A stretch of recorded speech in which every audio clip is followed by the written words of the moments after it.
Testing the mics. Testing 1 3. Me now test 2. What about you? Testing.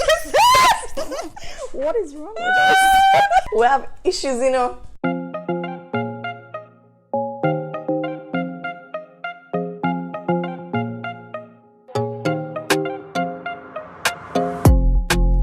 Hi everyone, my name is Tiana. And I'm Ashley. And this is WongaGyal, the podcast, where we bite, tear, chew, and swallow some Jamaican and Caribbean food culture topics. Today, we're going to... What? Before we start, we need to thank them for the support. Oh, yeah! From the first episode. That's true. You know what's kind of weird, though? We're not going to thank them in the second episode because it was pre-recorded. Yeah, sorry about that, guys. But, yeah, thank you so much for all the support. The overwhelming support. Yeah, like, it's overwhelming. Like, I'm shook. Every day I obsessively check the numbers because I'm an obsessive person. But it's been so good, and we just love all the feedback, and everybody has just such nice things to say. Yeah, guys, it's really encouraging, and it really pushes us to bring you more content. So we appreciate, especially the quick response that we got as well, because we launched the Wednesday, and by Thursday we had it was about over 100 views. Listens. This is not a video. Oopsie. But yeah, it was, and we've reached so many strangers already, and we just want to thank you guys so much, and we hope that we can keep you around. Yeah, for real. I hope you stick around with us. We got some why can't I talk? Jeez, we have some interesting things lined up for you guys as, the episodes progress. So, yeah, stick around and tell us what you want to hear. Yeah, send us feedback. You can always just DM the WongaGyal page on Instagram or either of us. We're open to feedback, open to suggestions, open to any criticism as well. Anything to make the podcast better. Because at the end of the day, it's aimed at it's for you guys. It's for you guys. So we want to know what you guys want. So yeah. But thank you so much. Let's get into it today. So if you guys can recall from the first episode, right? I said that my purpose of this podcast was to really push forward the conversation of food in its relationship to culture. In a lot of the stuff that I've been saying in promoting the podcast, I've really been saying that Ashley and I are trying to diversify the space in which we talk about food, because food is such an important signifier of culture, of a people. It is really important in expressing cultural identity. And so before we even go forward, let me define culture as I would in my CAPE Unit 1 and Unit 2 Soci essays. Remember to reference your definition. Yeah, the reference is, I believe it's the Merriam-Webster dictionary. I'm ashamed, I'm not gonna lie. But according to Google, the definition of culture is the ideas, customs, and social behavior of a particular people or society. So that's what culture is. And then we take it a step further with food culture. So food culture is the practices, attitudes, and beliefs, as well as the networks and institutions surrounding the production, distribution, and consumption of food. It's really just everything about food. How food occupies a space and how food interacts with people. And also how food is representative of a people and their own customs and their norms. I know specifically in Jamaica we do have local cuisine, but we also indulge in overseas or international cuisine that we still consider part of our culture, which is what this episode is really about today. Right. And I think why I really wanted to go into a definition of culture to start is that sometimes I feel like people have this idea of what culture is, as a static thing. Like, culture has been defined in the past, and that's what we stick to, and we're trying to define culture now and culture in the future. And that's not true. Like, there is nothing in the definition of culture that says it's not dynamic. Exactly. And both Tiana and I shared a sociology class in lower 6 and upper 6, and one of the first things you learn about culture is not just about the diversity, but how transformative it is and how it's ever changing, and it really adapts based on context and the changing and adaptability of people and different times. Yeah. So, you know, that then presented the idea to us. All right, if culture is dynamic, that means that food culture is dynamic, which means it's ever changing. It is changing as the people within the community and the society change, yeah? So what does food culture for the Caribbean, even closer to home for Jamaica, what does that look like now? Maybe let's define Jamaican food, yeah? So when you think of Jamaican food, Ashley, what's the first thing that comes to your mind? If somebody say, we'll go into a restaurant and it's a Jamaican restaurant. Rice and peas and chicken. Rice and peas and oxtail. Rice and peas and white rice and curry goat. Yeah. But also ackee and saltfish, mackerel rundown, fried dumpling, roast breadfruit. But when you porridge. think about it, but like us just naming those things, you realize that it's an aggregate of different things put together. And then when I mention the spaces that we share, we talk about jerk chicken. The first thing you think about is Red Hills Road. Yeah. You know, or Boston jerk. So it's different for different people living in different spaces. Us in Kingston, we think about Red Hills Road for jerk. St. Ann them think about Fates Bend. Portland them think about Boston. That's you know? true. And then another space, you mentioned Jamaican restaurants, and everybody going automatically think about fried chicken, or them think about oxtail and rice and peas. Yeah. And then we have the street food parts of it. So it's different the box things. food, the patty, forget about patty, the tasty, the juicy, the mothers. Yeah, so to answer you, it's definitely that, and it's personal, yes, but it's also an aggregate of several things put together for me. For sure. But I think, even though it's an aggregate, and I mean, if you look back in history, let's take it back to like history class and them thing, like they'll say, going to school, you learn that what we now call Jamaican food is an amalgamation of our history when it comes on to food, right? It goes back to plantation. Right. You'll hear about oxtail being slave food. Slave food is the thing that fed the enslaved. Yes, the enslaved Africans. It's the thing that the slave owners, the plantation owners, they didn't want to eat. It was food scraps. They reject, so they give the scraps to those who they deemed lower than them. Right, and when you think of even jerk, that was something. I think jerk goes all the way back to Taino culture because of different spices. And using the pimento wood and all of that. And so when you think about it, a lot of what we now in 2020, what we constitute as Jamaican food, and it's not just Jamaica too. When you think about, doubles in Trinidad or mountain chicken. I think you missed the doubles in Trinidad. I miss it. Because I feel like we talked about it in episode 2, definitely episode 1, and you come back with the doubles. I have to bring up the little food in Trinidad because it is just sweet me like I don't think you understand. Guys, and I tell people every time. People will always talk about how Trinidad is not a tourist place and the only thing that Trinidad have is carnival. And I would highly advise anybody, go to Trinidad for carnival, yes. Go back at your yard and then go back to Trinidad for during the non-carnival season just to eat food, because you will be shocked. The variety is there. At the variety that they have and how many things are so different from Jamaican food.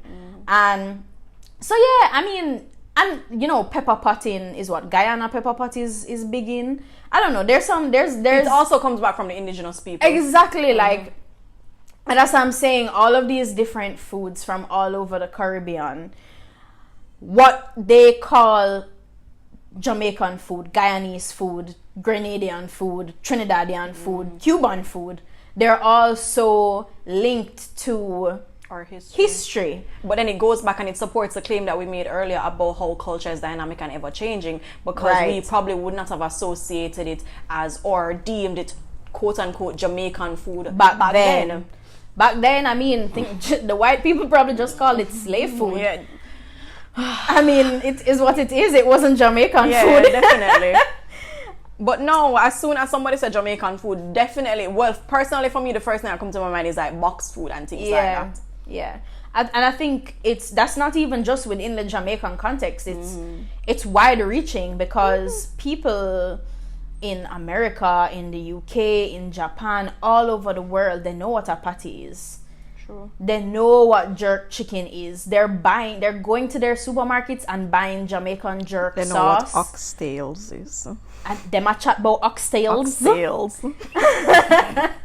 You know, people are trying to find those Jamaican and Caribbean flavors all over the world. So it's not even like it's just a Jamaican thing. It's not just here. It's all over the world. It's recognized as Jamaican food culture, but it's something that is internationally known and recognized. Yeah, definitely. We just love that for us, don't we? Yeah, like honestly, like let's not even talk about the fact that I think we need to trademark jerk, but let's not. That's a whole other conversation. That's a whole other conversation. I don't know where that accent came from. Oh, that was terrible. Oh my God, I'm sorry, guys. But because I feel like when people think of Jamaica and Jamaican culture on an international scale, the first thing they think about is music. They think about Bob Marley. They think about reggae. They think about. It's the biggest brand we have outside our culture. Yeah, I think of the cultural space we have, it's definitely the biggest brand. Yeah, I think music and food is brand Jamaica on an international scale. Music, food, and you're saying. Yeah. And now little big up your saying, but yet again, waiting for you to make an appearance on WongaGyal the podcast. Because we need to find out where we eat to make him run so fast. God no. But then Ashley, alright, so we say food is a cultural staple. It defines a people. It represents how people live. It can honestly show you what's important to a people, because when you think about it, patty, in this day and age, people will say, one patty is like 700 calories. If you never know that, one patty is like 700 calories.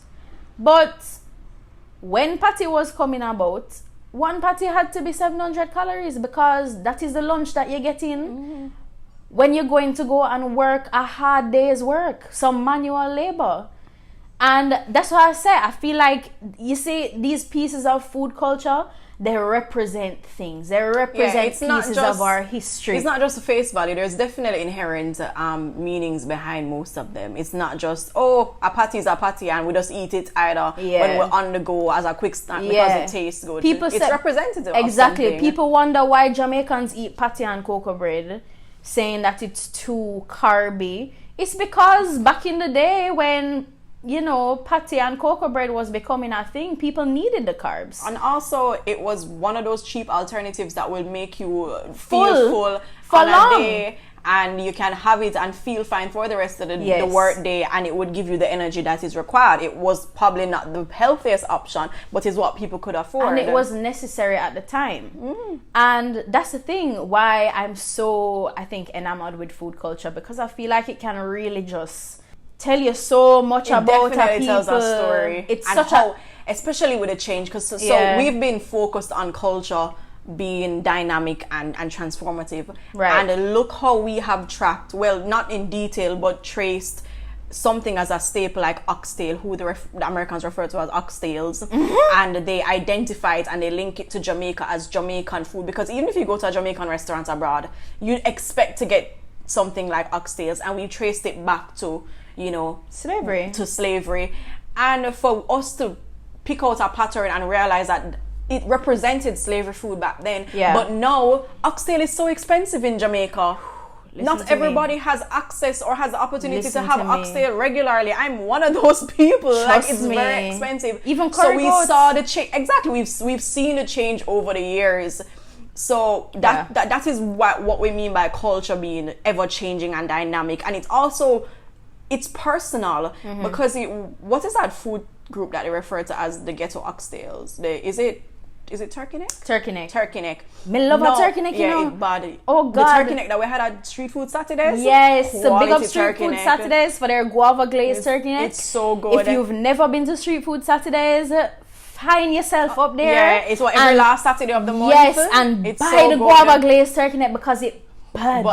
But as I was saying, like oxtails represent something that only the elites can have because it's expensive. A lot of people don't have access to it. Yeah. But then they have deemed the turkey neck as the ghetto oxtail, and that is representative of something of a food that, you know, people of lower income have access to. So, you know, it goes back to what you're saying. Food is not just face value. It's not food for being food or being fulfilling. It's representative of something. It tells a story, and it really identifies people. Yeah, and I think when you take the time out to acknowledge that, trust me, it changes your entire eating experience. Oh, definitely. When you sit down with a box lunch and you say, wow, history, I'm eating history in a box, right? This is history in a box. And even like I want to point out, like okay, so today Tiana and I went to Hellshot to get fish, and we spent most of the day down there just sitting down talking and just eating the fish, and we're talking about how just the appearance of Hellshot has changed so much since the time that we were kids till now. But people still go for the staple. They go for the fish, and everybody knows that if you want some of the best fish is Hellshot, you must go and get it, and you're not going to get that somewhere else. And it's not a situation where you go to a place and you think that the boarded shacks is so uninviting and there's no beach there for you to relax. That's not the purpose of it. The inherent purpose of you is going on there and get really good quality fish that is representative of the Jamaican seaside culture. Like the hard work that the fishermen do. I mean, even while we were there, we were watching fishermen like scale fish. I'm just going to take this opportunity to tell you people to stop eating parrot fish. Yes, I'm just going to put that out there. This is a public service announcement. I don't like it. Stop the foolishness. And if anyone has been to Hellshire recently, they will know exactly why I'm saying this. And you don't like it? Getting from bad to worse. If you don't like it, you can come bite it. And let me tell you something. Una can't beat me. Anyway, back to the talk. Back to the original talk. So, all this time, we have been talking about culture and food and its connection to the past. But what about its connection to the present? And or even the future? And that's something that I have been very interested in exploring because earlier I said, what is Jamaican food? And I think everybody can agree. Jamaican food, a can saltfish, patty, jerk chicken, jerk pork, oxtail, box lunch. That is a staple, Cow foot, pig trotters. Yeah. I could go on. Liver, kidney, yuck. But yeah. Yuck. Cow tongue, cow foot, all of them Stop talking. All of them things there. But if culture is dynamic, which means that food culture is dynamic, then what constitutes Jamaican food, the definition of Jamaican food, has to also be dynamic. And what? You want me to say it? I was about to say, and if culture is changing, which we've mapped over the years, it would mean that we have a culture present right now that neither Tiana and I have highlighted as yet. Right. And it's something that we speak about ever so often. And we have claimed it as our own. Because we've gotten into many island wars on social media over it. And we are really and truly referring to our KFC staple. Big up the Colonel. Nobody does Big up the Myers for bringing it. Big up the Myers for bringing it. So I want to say that. So a lot of people will say, I've even heard, I know Chef Samantha George, big up Chef Samantha George, she did a question thing, a fun little question thing on her Instagram story the other day. And it was, she asked her followers, what do you think should be Jamaica's national dish? And someone did respond and said KFC. And, you know, them not really wrong. Because I always say, disclaimer, all the opinions expressed in this podcasts are of nobody other than Tiana and Ashley. They're very personal. But me think KFC put drugs in the chicken because why would you say that? Because what away there's some addictive and not even, I'm speaking from personal experience. I don't know, it has to be cocaine. It tastes good. It has to be cocaine. People will sit down in that line. Let me tell you, especially on a Friday. Every time I go to a KFC and there's no line, I'm shocked. No, the only time we go to KFC and there's no line, it is because it's at 10 a.m. on a Sunday morning and we really should not be there. It just opened. And like, the amount of times I go KFC, like all at like 12 o'clock. Mind you, I can count on my finger, on one hand, how many times this has happened. But whenever I pull up to a KFC at midday and the place empty, something wrong. Them never get them chicken order for the day. Or the barbecue chicken done. And everybody chicken leave done. and so them now wait. Yeah. Or the zinger them done.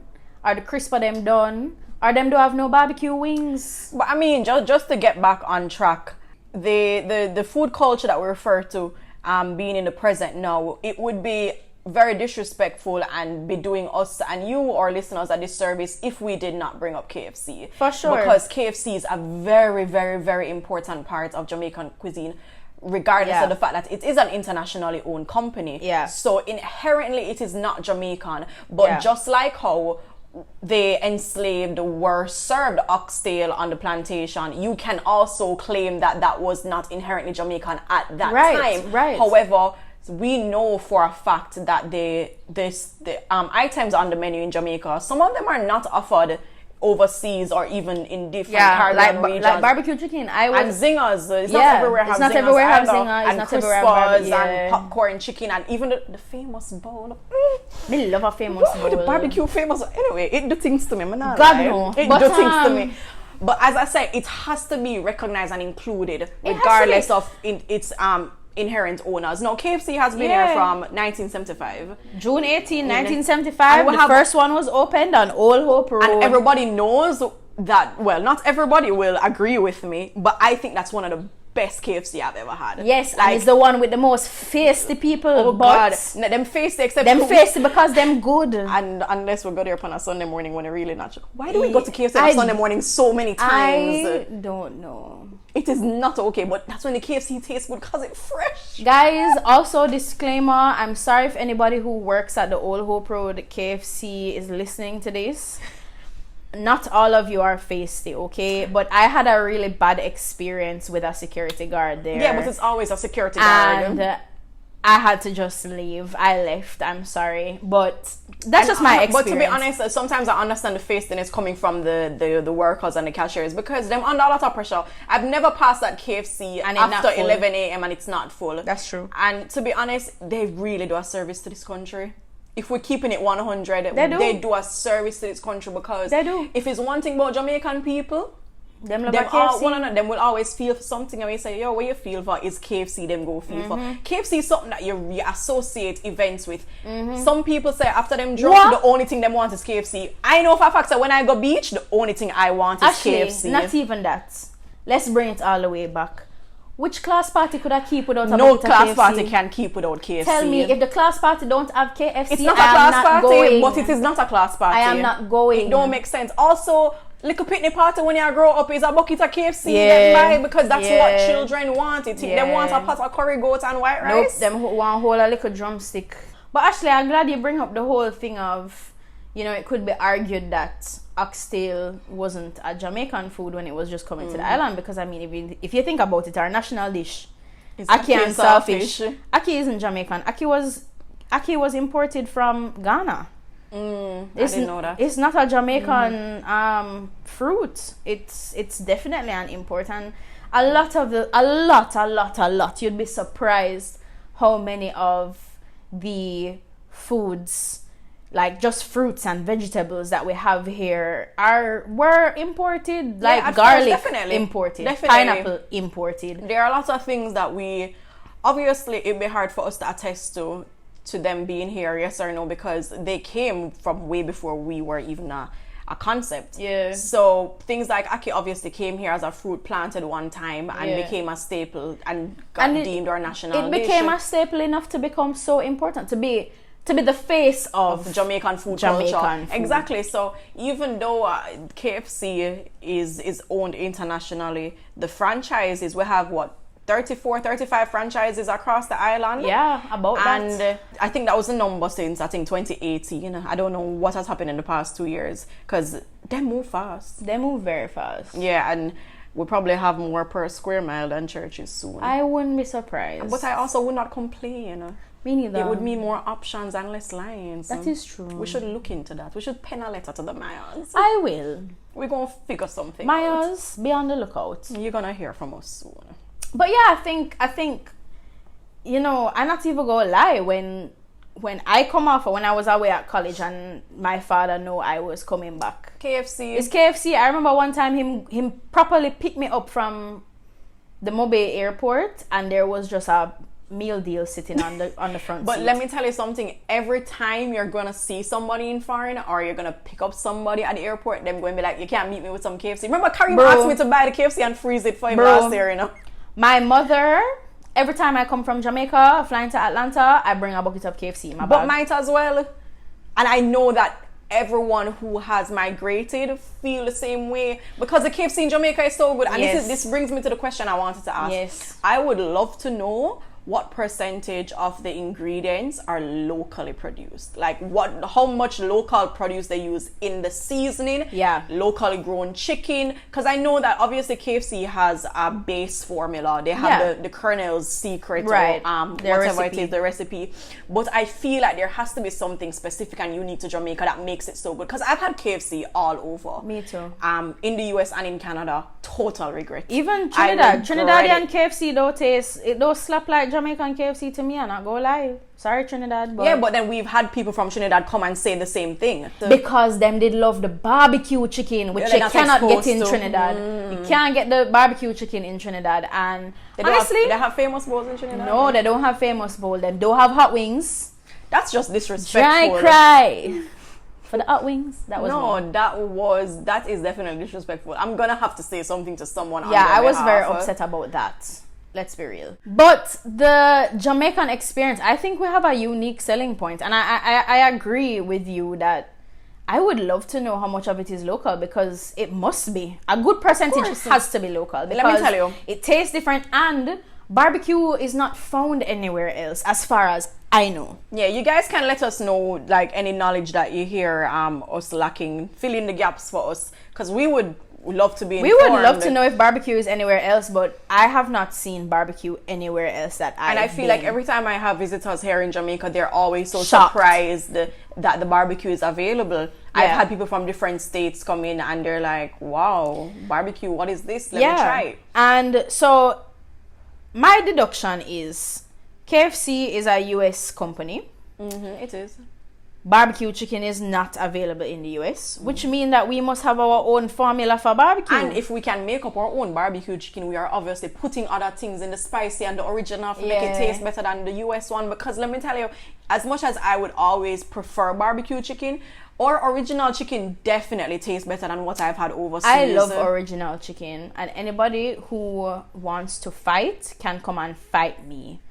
Okay, first of all, nobody said that you're not allowed to love original chicken. Look how many people on Twitter every day are like, if you don't like original, or if you like original chicken, something wrong with your taste buds. I'm like, something wrong with your taste buds. Remember that people spoke to us about our taste buds with the curry gravy. Sure. So there's also that. However, I feel like original chicken is definitely one of those things that it could be an acquired taste as well as in with preference, because I know people who grow up them sing pon barbecue chicken. Yeah. Honestly, when I was growing up, I never really liked barbecue chicken. And then when them get older, they opt to get original chicken over the barbecue. Because I guess something about the sweetness and all changing taste. And changing taste, and that's fine. And we've advocated for that, guys. We've been.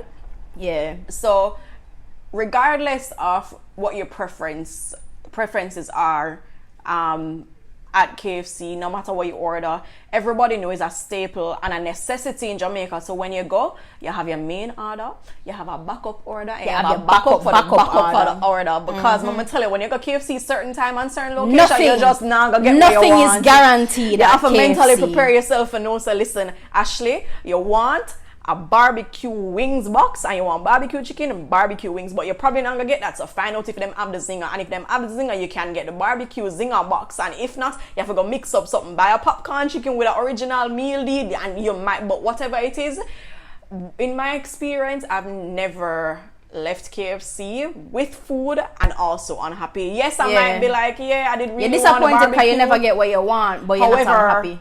I'm not unhappy because I'm leaving with some KFC. Yeah. Pro tip, when you go up to the window, if you're in the drive-thru, nobody tell them your order first and wait for them to tell you we do have that. Ask them what just ask them straight up what you do have. And make the necessary adjustments to your order. Exactly. Because it don't make sense. Save yourself the heartache. Yeah, and honestly, it's better you go in and say, I was about to say, Mommy, what you want? I remember. It's better you go and you say, Auntie, is what you're having at the kitchen. Or better yet, you ask what is ready. And if you're willing to wait, you ask for the wait time. Yeah. So just so you're not going there hot, set on the barbecue zinger, when you know say it's only spicy. Your heart cannot set on anything at KFC. Just cut it out. Yeah, it's so uncertain over there. One of the reasons why this topic really piqued my interest was because, of course, we're just now coming out of Corona. Are we? We're not, but you know, the place starting to open up back. It's freeing up a little bit. Yeah. And disclaimer, guys, this was recorded about 3 or 4 weeks prior to the surge in cases. We're obviously taking back this statement. The place is not opening up. Please continue to stay home. Keep your masks on. Sanitize. Wash your hands. Social distancing. Work from home if you can. Please, please, please, please, please. Thank you. And now, on with the show. I remember that week when a lot of restaurants were reopening after that long closure. One of them being TGI Fridays. Oh God. It sparked a big conversation on Twitter because, of course, you had those people who were dying for the little TGI heavy door them for open back again. They heavy door them. And they just could not wait to get inside. To go get a Musgrave or a Long Island. Get a Musgrave or a Long Island or whatever it is that you have in there. Drink responsibly. Is it also cocaine? Are people addicted? Me don't know. But, of course, you had those people. And then you also had the other people who just could not understand why people were dying for TGI to open because, according to them food don't taste good. And you can get better drinks for cheaper elsewhere. According to them. According to these people. We're just restating some of the comments we saw on social media. And I remember having a conversation with my boyfriend. about TGI and about it opening, and you know, it looked like I need a boyfriend for have conversations. Yeah, with us, you do, because it really link up. Yeah, we'll figure something out. But yeah, yeah, we were talking about TGI and you know the dichotomy that its reopening was creating on the Twitter sphere, and you know, I look at it as I understand why people are so excited for TGI to open again, because in my opinion TGI has become a part of young adult Jamaican culture. Of course it has. TGI, if you are going out on a Friday or a Saturday night, I don't know, well, I haven't gone out in what feels like forever, but when we used to go when we used to do road hard, my Friday or Saturday night did have to start with a Musgrave or two from TGI. And it feel like your night don't start. And it feel like your night don't even start. Because I mean, TGI look at like what, 11, 12? Yeah, the kitchen closes by like 11:30. There you go. So it's an early par. And people go there not for just the drinks, not for just the food, but they go there to have a good time, to pregame, to see people who you haven't seen, trust me, as somebody who went to school abroad, it was so nice to come back and know, say, Friday night you're going to TGI. You know that you can link up all your friends in the group chat, and the common watering hole is TGI. And you can just say everybody, because you know everybody where you know go pass through at some point in time. Definitely.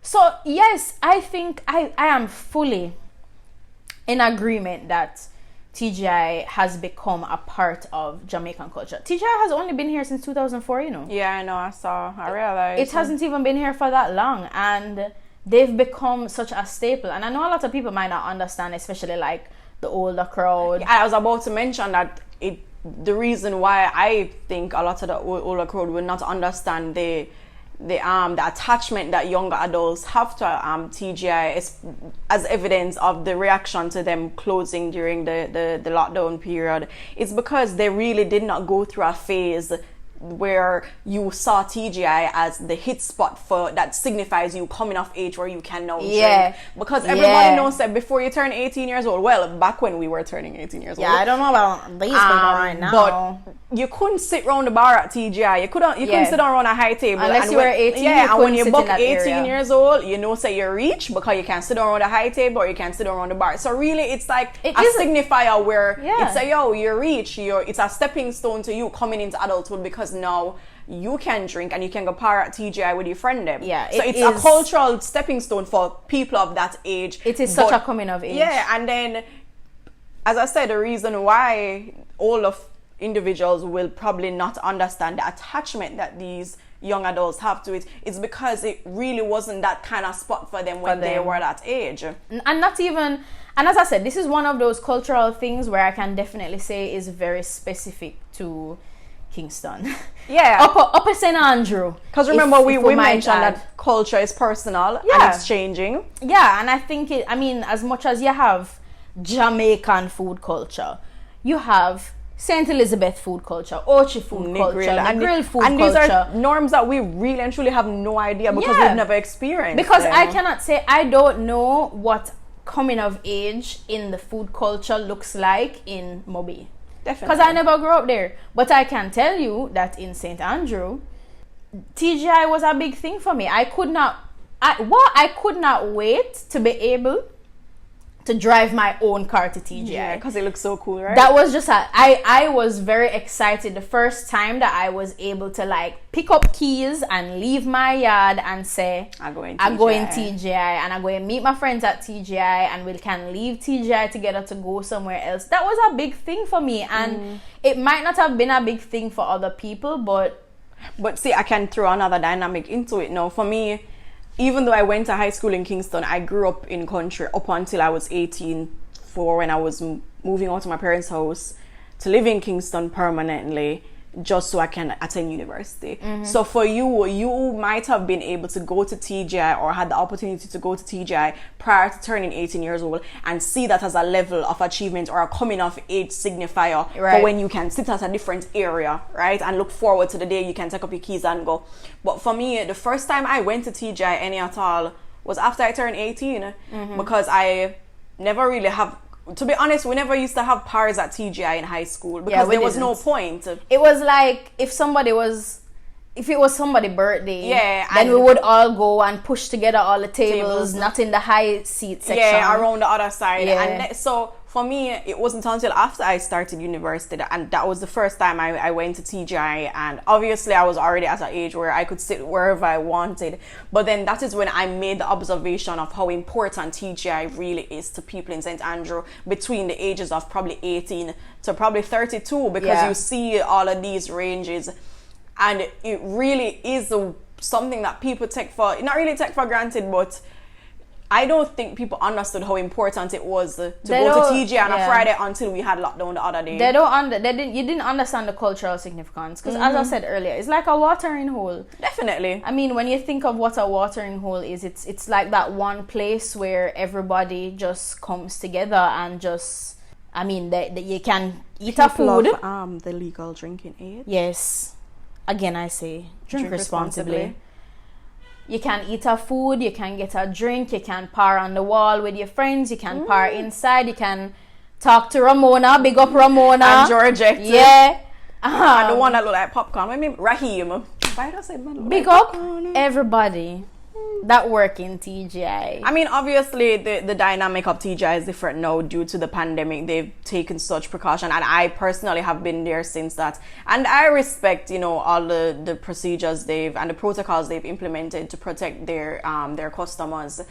And it's funny because I go on a random Tuesday night in the week and the place is packed because people want to get in. They want to feel attached to something that they've missed for so long. And as I'll say it again, people really never realized how important TGI was to them until they were doing without it. Now, you're on a Friday night, you're like, what are we supposed to do now? Yeah, and of course, you know, TGI isn't the only place to go. You have the Jangas, you have the 100, you have so many bars. Crew is right there as well.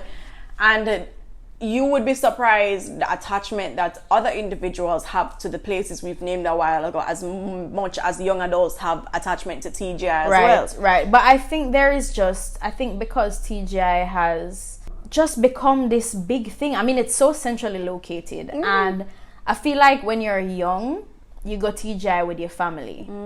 Because, I mean, at its core, TGI is a family-friendly restaurant. Yeah. Let's be clear. Definitely. But you go and it's like, you're just sitting there with your family, watching all of these young adults come in and they're drinking and they're having fun and they're talking. And so it's like, you're literally watching them, because even if you think about it, it's kind of like a weird hierarchy, because it's like they're sitting above physically you in the center of the establishment, and so it's like you're looking up to them literally and figuratively. I cannot wait till I get to the day when that can be me. And that's what I think some other places are missing when it comes on to creating that really significant like space. The symbolism is definitely the symbolism. And even if we're thinking too deeply into it, you really cannot ignore the fact that when you get to 18 years old, you're sitting at a table that's higher than somebody who is 70. Or,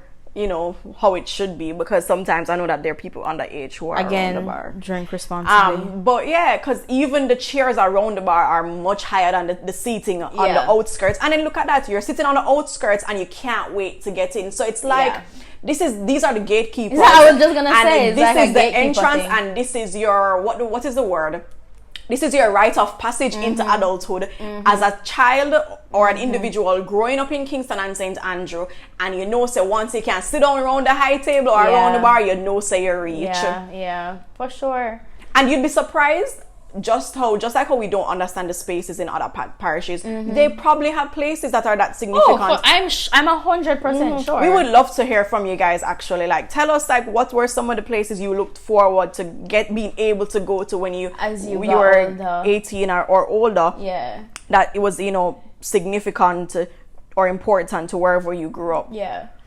It just goes to show culture is so dynamic, and we cannot discount when imports come into a space and become a part of culture.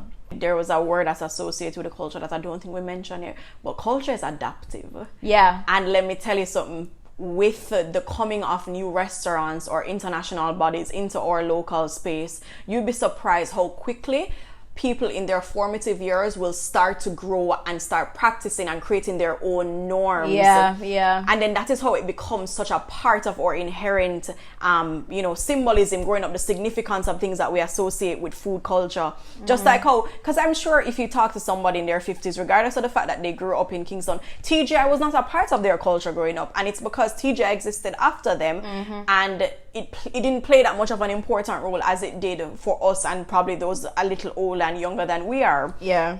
At the end of the day, it's just important to realize that, as Ashley said, culture is adaptive and adaptable, and it is so connected to just the way that things are in society. It's not connected only to history. Just because something has been defined as something since you're a baby, it doesn't mean that that's how it's going to look. That's not the only representation of it, you know. Yeah, that's not how it's gonna look later on. It's not how it's gonna look now. It's not how it's gonna look in the future. And so I see nothing wrong with including TGI and KFC in the conversation about Jamaican food and Jamaican food culture, because they are valid. So guys, tell us what you think. Let us know if there's anything else that you think, should be added to the conversation about what the current landscape or even the future landscape of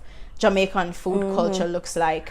And share with us, what was your TGI growing up? Yeah, what was your TGI? Oh, I'd love to hear. We should post that on Instagram. Yeah, what was your TGI? As a question after the podcast. Remember, don't be afraid to try new things, be adventurous, and share with us your thoughts. Yeah, don't knock it till you try it. Don't knock it till you try it. And remember to follow WongaGyal on Instagram, subscribe to WongaGyal on YouTube. And just tell us what you think, and we hope you guys keep listening. We hope you enjoyed this episode. Thank you. Bye, guys. Bye.